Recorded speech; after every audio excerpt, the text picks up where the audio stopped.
Hi everyone and welcome back to our channel. I know this video is long overdue, but guess what?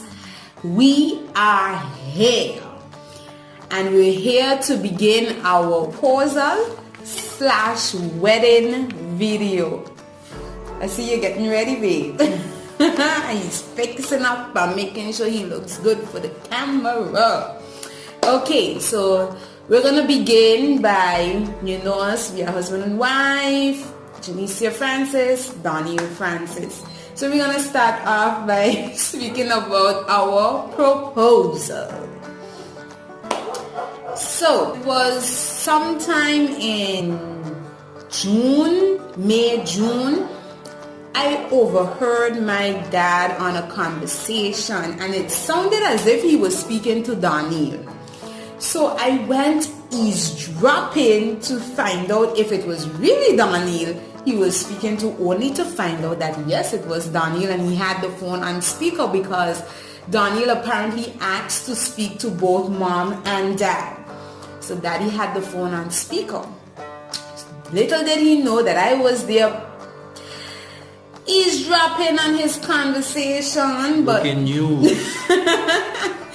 I wanted to know, why would Daniel be calling my parents and asking to speak to my parents? Of course, yes, I got curious and I wanted to find out why exactly.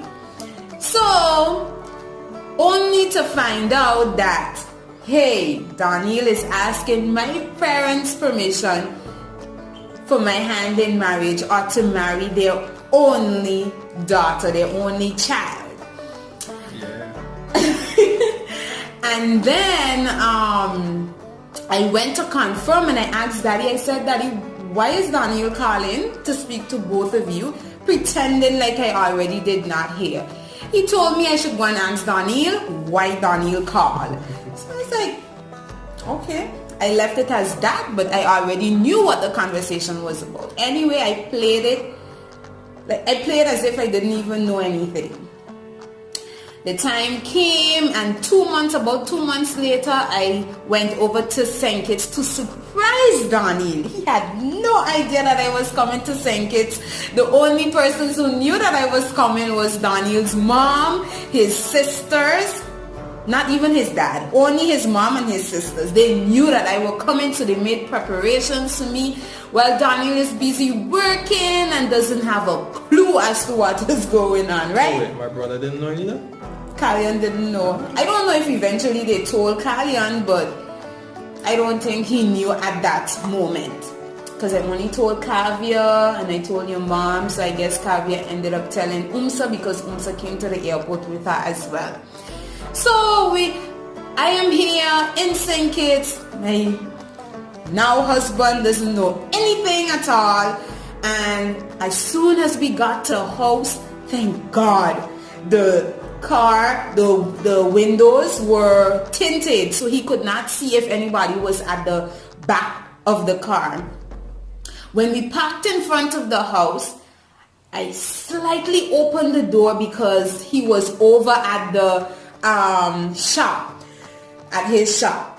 So I slightly opened the door and I dashed down to his mother's house. And his friends, he had 2 friends over at the shop with him.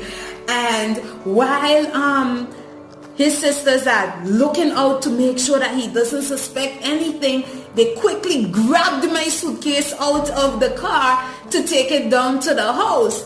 Only to hear one of Mr. Francis's friend bawling out, "But Daniel, that there look like your girlfriend just running at the house."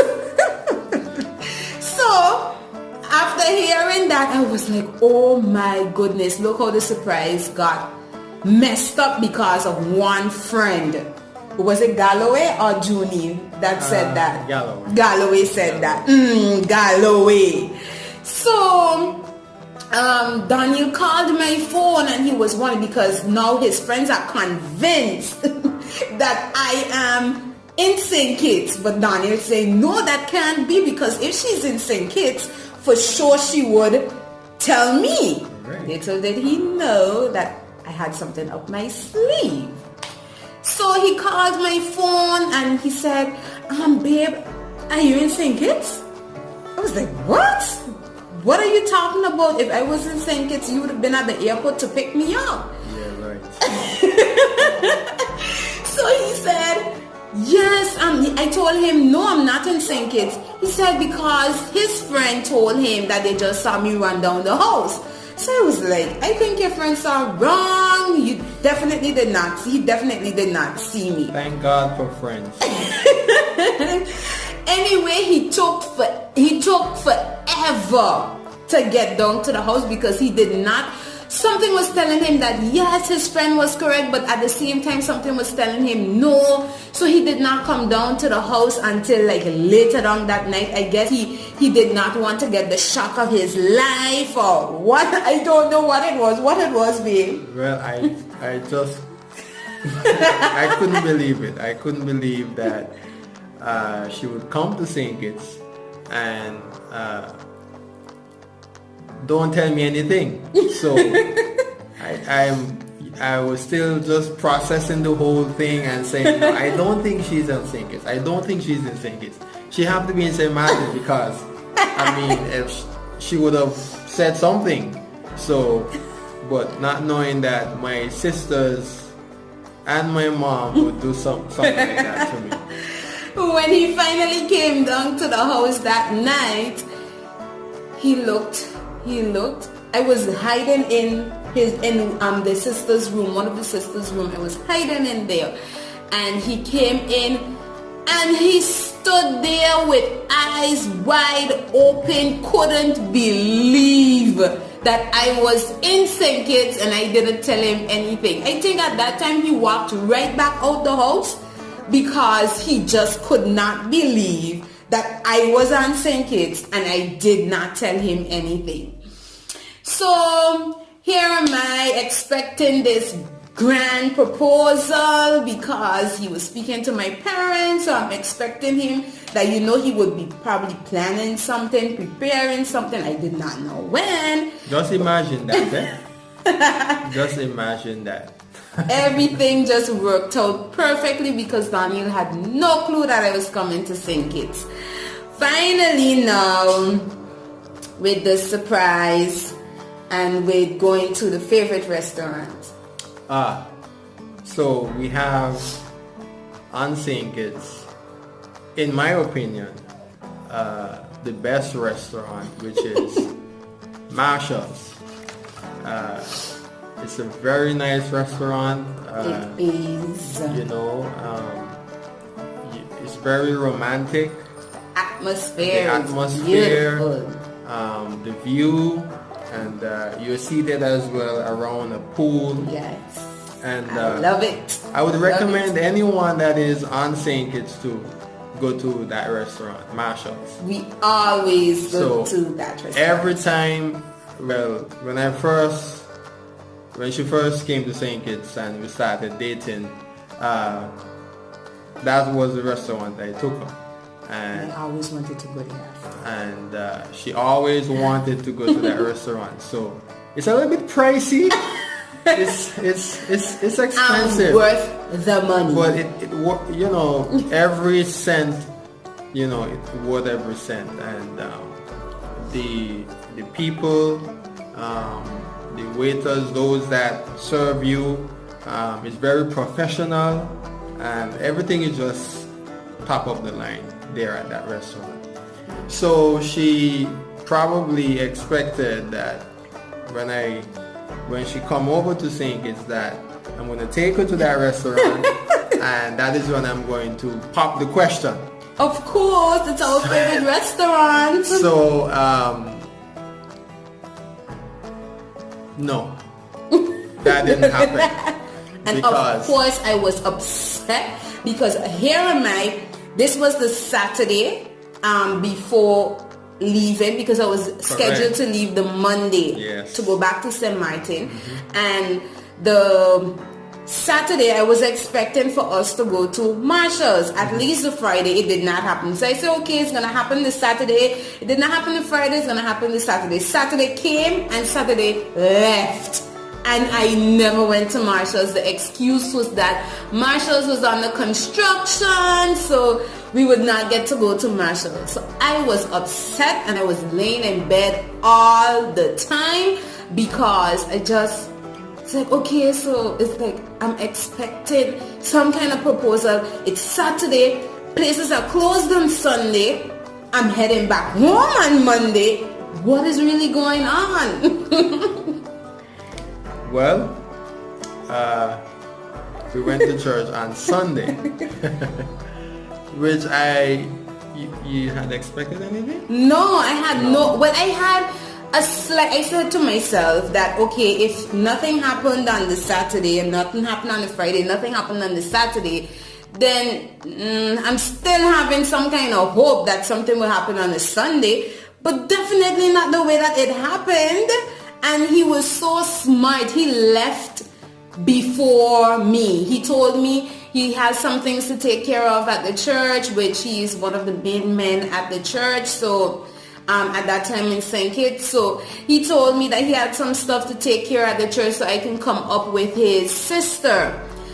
And at that time, his sister usually worked on Sundays, but for some reason or the other, she happened to have been off on that day, which was kind of shocking, but I did not say anything. And when I was leaving, I still left before the sister, and while I was leaving, she said to me, "Joe, make sure you save a seat for me." So here I'm like, okay, no problem. So wanting to sit by me. It's not. It ain't only they work with her. And they work with him. They work with me as well in surprising her as well. So it turned out that I was able to get her to get that time off, so they can be there for when I pop the question. So all of my mom, my dad. They were all present. My sisters, my brother, they was all present, and I planned it so well that I got another brother in the church to record everything. So we actually have a CD of the whole DVD, the DVD of the whole proposal. So she had no idea, and in fact, I think we even went on a photo shoot. Yes, we did. I think it was a Friday. Yeah, and I was able to get some of those pictures. Smart. He doesn't like taking pictures, but for some reason he did not turn down that offer when I said, okay, let's go and get some pictures taken. And so he did not mind. He was like, yeah, it's gonna work out perfectly fine for his plan with what's the guy's name? Leroy.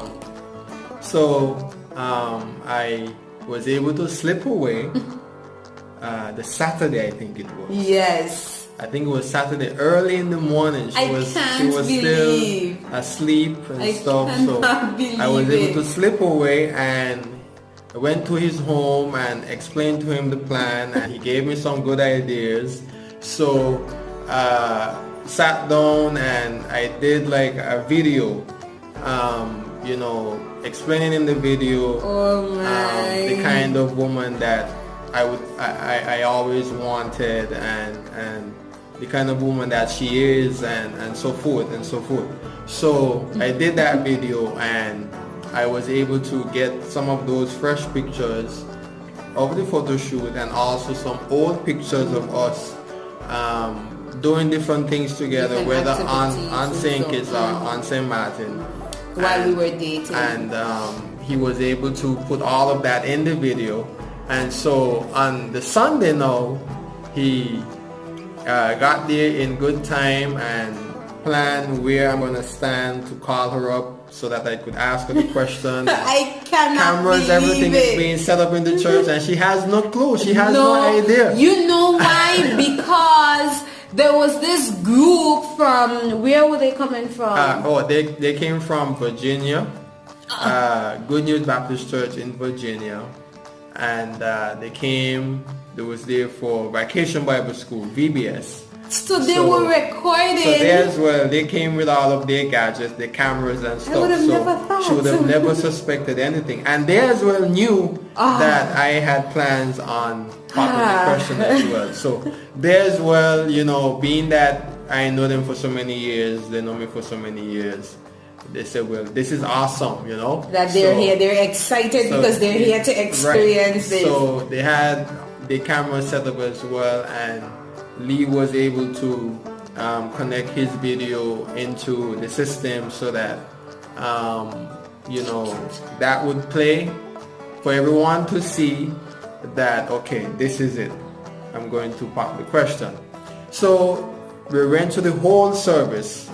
I was able to go to the whole service with his sisters sitting beside me as if everything is gonna be normal, and after church we're just gonna go home and have some lunch and just relax. You're right. So after the preaching is over, then we had the offering, then we had the birthdays and the anniversaries, and I'm about to now dismiss the service. And right then and there, the video begins to play. So the video begins to play, and everyone is like, what is this? What's and going I on? am like, my eyes are wide open, like. So the video is on the screens, and I'm there talking in the video, and I'm explaining, you know, the type of woman that I have been looking for and so forth. While I'm at the back crying. So she's at the back and crying. My sister is right beside her, and they say, calm down, everything is going to be alright, calm down. So, and she's giving me napkin and so to wipe my tears because I can't contain myself. I want to let somebody die. Babe, stop. Like, what's going on? So eventually she tried to calm herself down, and the video was over, and I called her up. And of course I did not want to go up because you're doing this in front of everybody in the church, the entire congregation, and I am here crying, which is not a very pretty sight. Yeah, she looks very ugly when she cries. Which is not a pretty sight, and he is calling me up in front of everybody. So this is me covering my face and walking up, not even caring, having a care if I butt up on something. But I'm just there walking up with my hands covering my face. So I called her up, and it took me a while to process and everything, because the fact that she's coming up, she's crying, she almost, you know, made me cry as well. You cried. Oh please, he cried. I did not cry. I just had something in my eye. Something got in my eye. So cried. A little bit of water started coming out and stuff. So it was not crying. He cried. So eventually I turned to her and I opened the box. He fell on one knee. And I went down on one knee, and I popped the question. And of course, I was not expecting nothing else but a yes. Really? Come on. What if they said no? It's impossible for you to say no. Why? It was impossible for you to say no. Okay, Mr. Confident. So I knew that she was the one for me. And I know that she knew as well that I was the one for her. So baby. I confidently asked the question, already knowing the answer. So on that Sunday, it was actually in August of 2016 or 15. One of them. I think it's 16. Yes, I'm so sorry. Probably 15. I think it was 15 because I think it was a year after.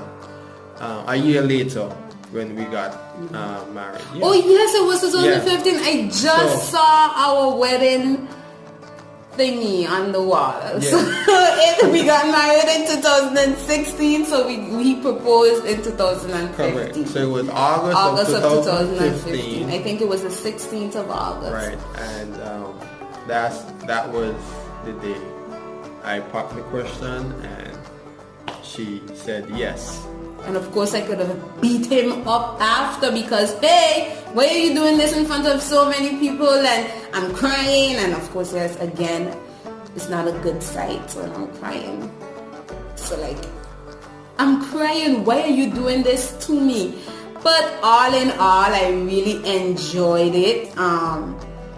I did not expect it at all. So what I was expecting was to go to Marshall's and to have a lovely dinner, and then he pops the question, but that did not happen. But every disappointment is a blessing, and I was truly blessed when he proposed to me on that Sunday after church.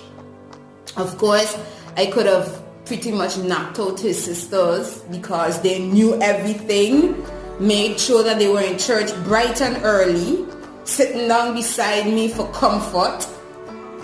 They knew everything and I was clueless, did nothing. But all in all, it was awesome. I'm trying to figure out.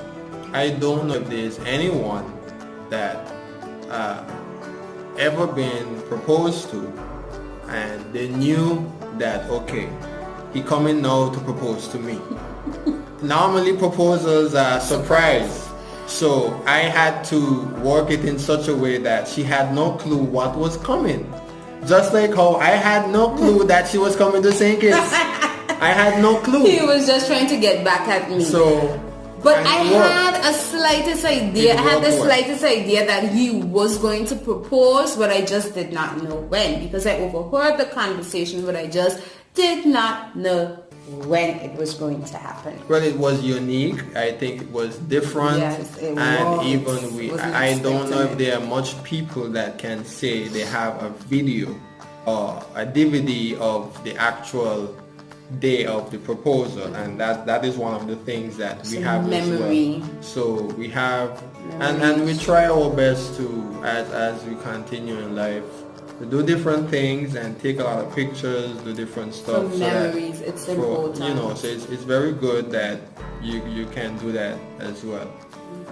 So after that, she was planning on leaving the Monday. Keyword, planning. My flight was scheduled for the Monday, but hey, somebody is a little too excited, did not want to let their fiance go. So guess what happened? You tell them, babe, what happened. Embarrassing. So we hustling now, going to the airport. Because he would not want me to go and get ready on time for us to get to the airport on time. All he's saying is that the airport is not far from home. It will just take us a few minutes to get to the airport, and so on and so on. Yeah.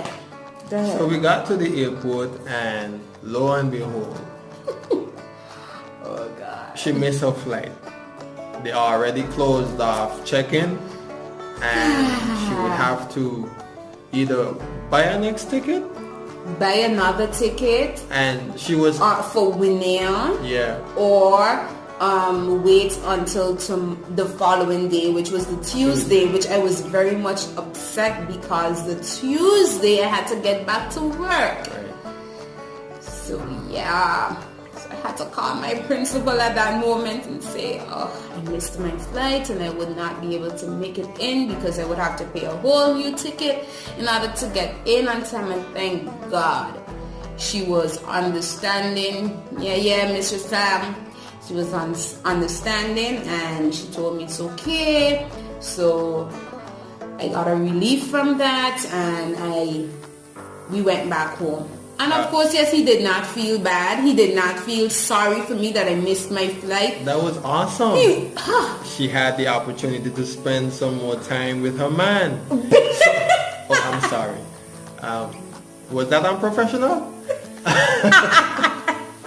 So, you know, we was able to spend some more time. a day extra And, together. we had a good night time. extra. So then, unfortunately, I had to she say, had to say goodbye. and he cried. I did not. He cried at the airport. No. I cried. He cried. No. And until the one of the immigration officers came and they said, I understand.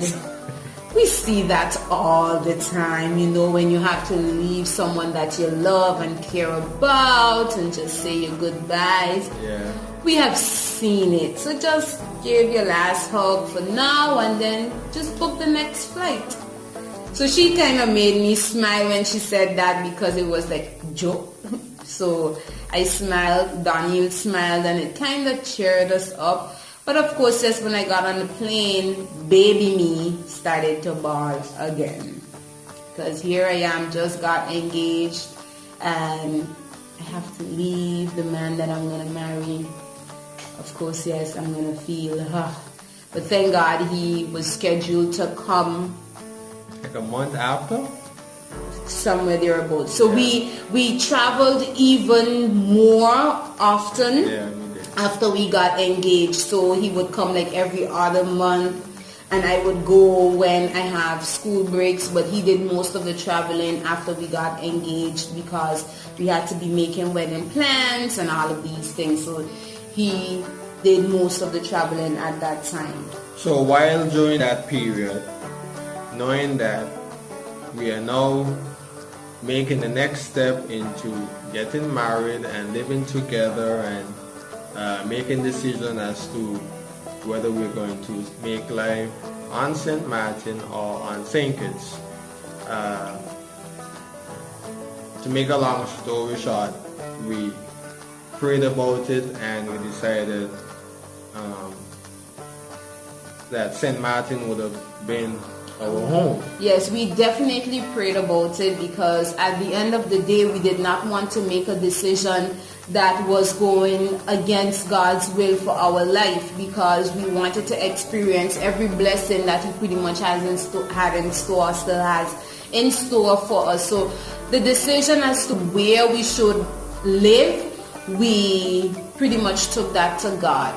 And the way things started to work out, because I told Daniel that it would have been a process in order for him to get here with immigration and all of these things, but thank God he was in the midst of it all, and we knew for a fact that it was his will for us to move to St. Martin because of how everything just started falling right into place, you know, with regards to documents and with regards to job. Like, it was so amazing to see that Daniel had a job before he even moved here. To Motor World, thank you so much. So it was definitely right there that it's God's will for our life. Because how many persons have a job before they even move to a particular place? I mean, it doesn't really happen. But before Daniel went to the interview or whatever, he was pretty much guaranteed the job. And that was really, really nice of Motor World to do and to hold on for him, and to also see to it that he got a chance to go back home to St. Kitts to close down his business in the proper way and to come back here. So I did spend some time without my husband because, you know, the process here on the island, as long as documents are in, the person has to be out of the island. So I did stay away from my husband for some time, but God gave us strength during that time, and he gave us courage to really, you know, trust in him. And we got married in the legal wedding was in July. The day after the wedding, Daniel had to leave me, but I left A week after, yeah, I left to see him, spend my summer vacation with him, and then he came back for good in November of 2016. So that was not so bad at all, you know, we survived it. It was difficult, but we pretty much survived it with the help of God, of course. So, so all that was done, and even before we got married, we also planned in regards to saving and buying different things way in advance, knowing that we're going to be living together. So we established a goal, a plan, and we went towards that goal. Yeah. So we saved, we bought different appliances, and so we had pretty much everything furniture by the time we were ready. So by the time we got married, we had everything there. And thanks to my in-laws, they stored everything at their home. So when it was time for us to move to an apartment, we had no problems in, furnishing the apartment. So it was homey and cozy as soon as we moved in, because we pretty much had everything that we needed to make it homey and cozy, and that's because we planned way in advance.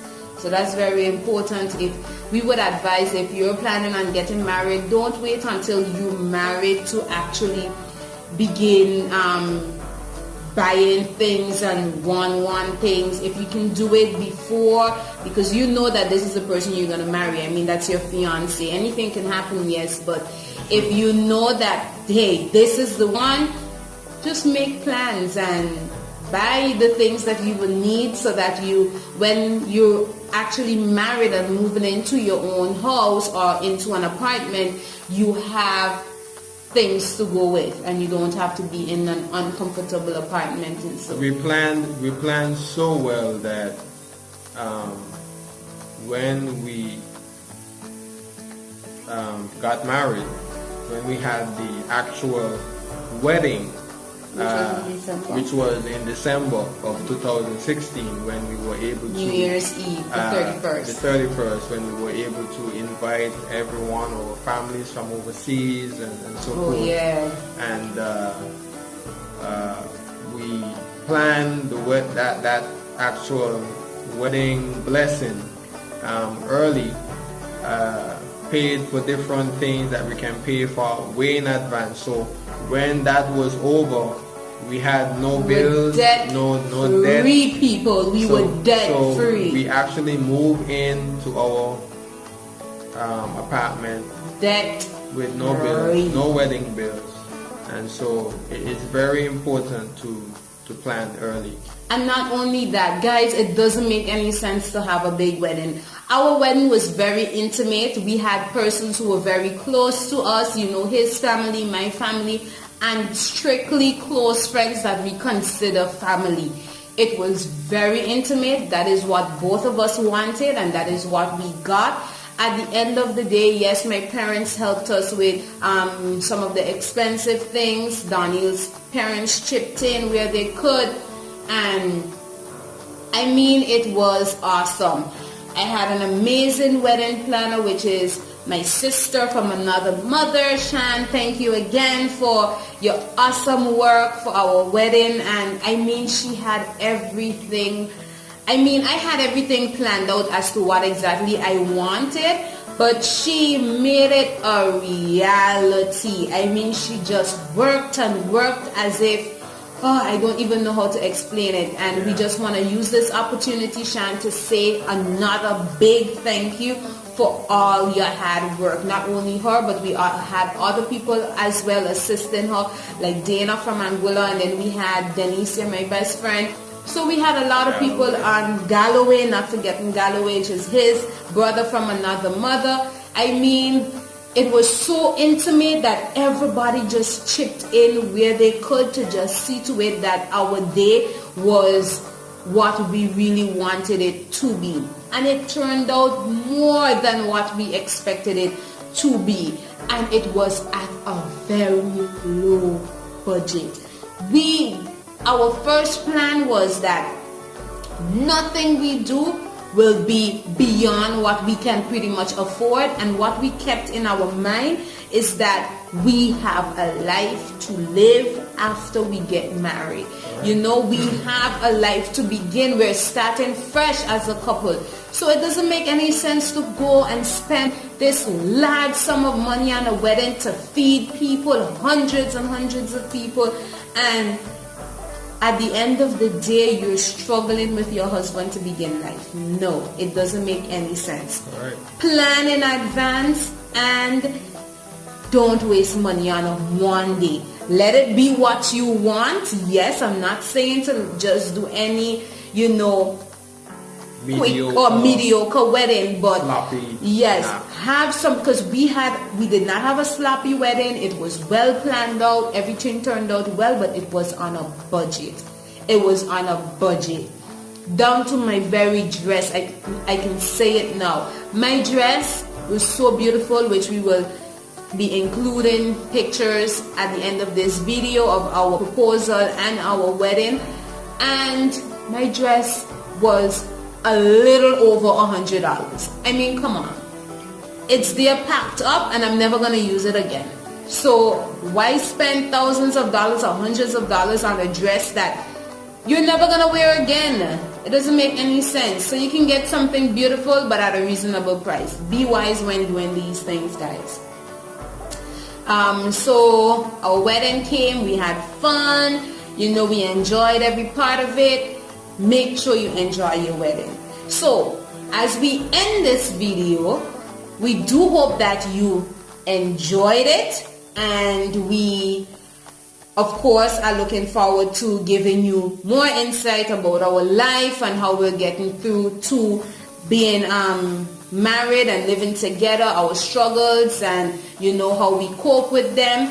But for right now, we're married for 1 year and 6 months, guys. It hasn't been that long, but we're married for 1 year and 6 months, and we're looking forward to go into eternity till death do us part. Yes. So definitely, divorce again is not an option. It's not an option. It's not an option. When you get married to whoever that you choose to get married to, divorce should never be an option. No matter how much struggles you go through, no matter how much testings or trials, they're only there to make you and your spouse stronger and stronger. So divorce, guys, again, babe, is not an option. It's not an option. So thanks again, guys, for listening. Thanks again for watching our video, and we do hope that you will continue to watch. You will continue to be blessed and encouraged by our videos. Thanks again, Dave, for joining me today, and it was nice. Kiss. Mwah. See you guys.